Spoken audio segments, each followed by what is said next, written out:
Hello everyone, welcome back to my channel. So in this video I'm going to explain about second phase of the Indian national movement, part second. So I already uploaded part 1 video in my channel, so kindly visit my channel and watch the video, get benefit from that video. And also in that video I explained about that division of Bengal or partition of Bengal, and also explained about anti-partition movement, and I mentioned about some of the prominent leader of that assertive nationalist, and also this all I covered in that previous video. So please watch that, and with watching that videos, please subscribe my channel and share it to your friends, and also like and comment for next videos. Okay, let's begin the class now. So most commonly here in this video I'm going to explain about that Surat split. So one of the most important event in the national movement here. So Surat split took the place during 1907. So 1905 we discussed it as division of Bengal. Bengal was divided by Lord Curzon. So after that, after some of the year, 1 or 2 years, see that Surat split of 1907 occurred in the Indian national movement. So what about this one? What about Surat split means nothing. See, actually 1907, that's one of the Congress session, INC session. So where that session held means in the part of Surat region. So Congress was divided into two groups. When it divided into two groups, so in the part of Surat session of INC. So what about that two group means? One is moderate group and another one is extremist or the assertive nationalist group of assertive nationalists. So why this crisis created between the moderates and the assertive nationalists means, see, I mentioned that moderates were favored to the constitutional method. They completely believed in the part of non-violent, peaceful method, constitutional reforms, and also these kind of the methods favored by the moderates on that time. So what about that assertive nationalists means? See, assertive nationalists advocated strong methods such as boycott. So boycott means opposing the British manufactured goods. So promote the Swadeshi movement means nothing, producing goods by Indian itself, and also that must be purchased by the Indians, means they should not purchase any kind of the British manufactured goods. Passive resistance, so giving some of the opposition to the Britishers on that time. So this is all method followed by the assertive nationalists. That's why some of the crisis created between that moderates and the assertive nationalists. And not only that, this is reason, another one of the reason was that so disagreements over the leadership and the methods led to a split. So what about that disagreement for the leadership of the nationalist movement or the national movement? For that purpose also these people, moderates, selected one of the person, like the same that assertive people suggested some other different leaders to the national movement. So in the part of that leadership, selecting the leaders to lead the national movement, so there also crisis created in between the moderates and the assertive nationalists.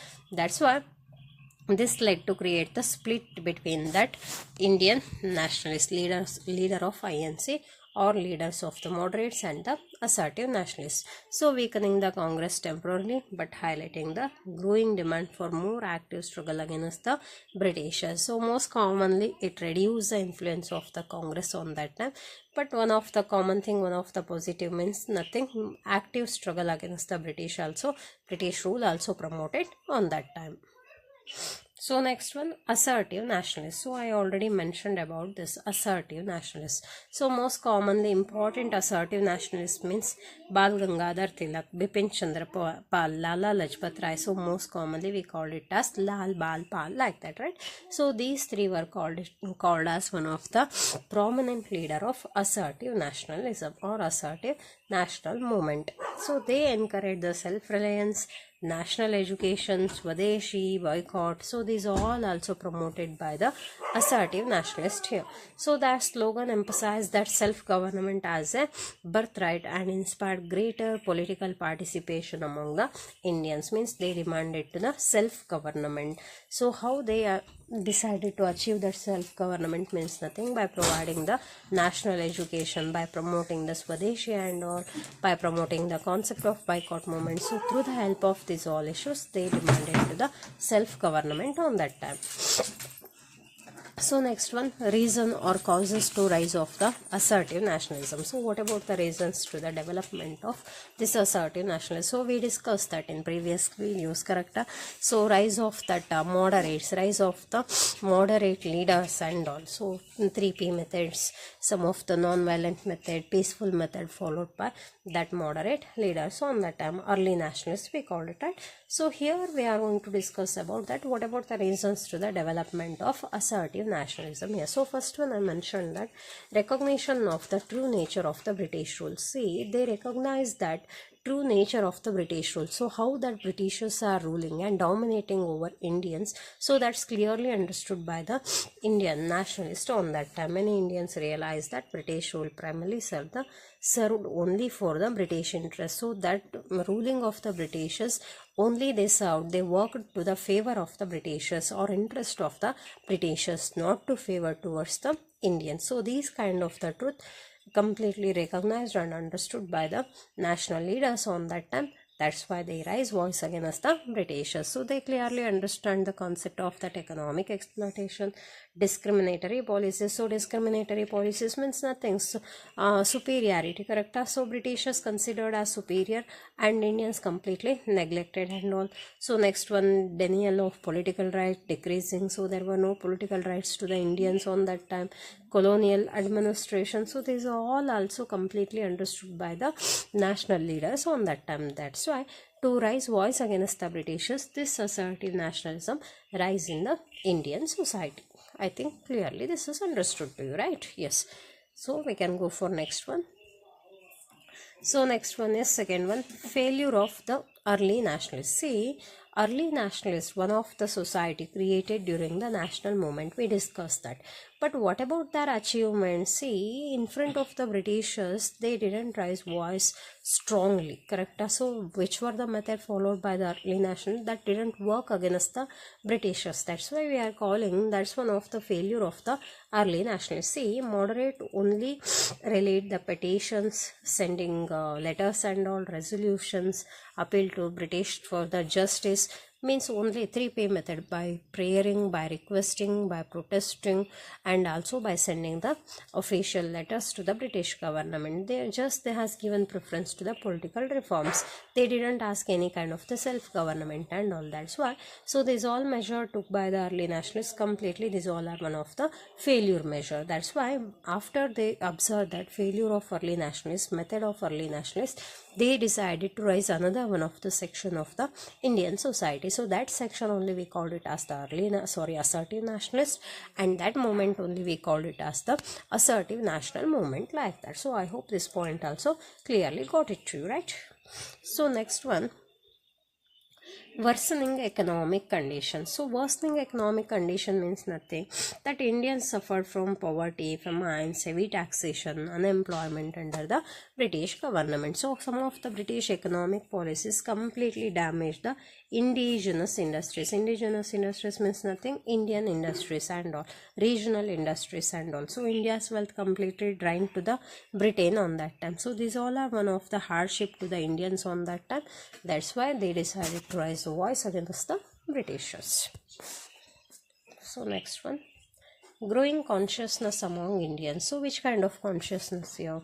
Education, newspapers, social reform movements help to create the political awareness among the Indians. So based on that national education, based on newspapers, magazines and all, so totally consciousness rise in the part of Indian society. So based on that consciousness, they decided to struggle against the fight against the Britishers on that time. So it led the part of that greater participation in the political activity. So all the different section of Indian society joined hand to the part of assertive nationalist and assertive national movement on that time. So next one, need for mass action. So what about that need for mass action? See, nationalists recognize that political change required the support of the mass, means mass gatherings, mass people need to support for this all national movement. That's why they started to encourage the ordinary people to participate in the protest, Swadeshi campaigns and all, and also in the part of national movement. Totally they promote the people to join mass for this all national movements.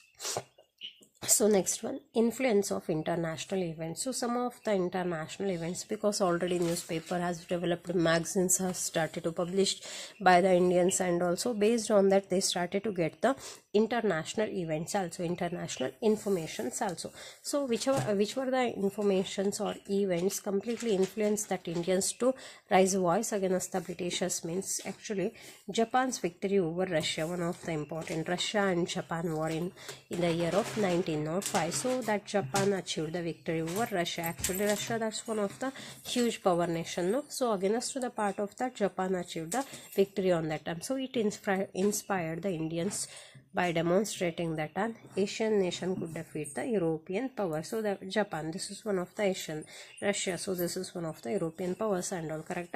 So based on this, totally they completely understand that by the help of some of the mass gatherings and all, some of the proper strategies, they can defeat the Britishers. So next one is growth of education and unemployment. Western education created large number of educated Indians. So everyone started to get the modern education or the Western education. So majority people started to become the educated on that time, but employment opportunities were very less on that time. So completely that each and every employment opportunity is reserved only for the Britishers on that time. That's why educated people started to raise the voice against the discrimination which was doing by the British government on that time. That's why this only we are calling it as growth of education, and also created the unemployment. So next one, ill treatment of Indians abroad. So Indians were completely treated badly in a part of that some of the other different countries and all. They faced the racial discrimination, that Indians were considered as black people. They were completely dominated by the white people. White people means nothing but Europeans, Britishers, and also unequal treatment given to the Indians on that time.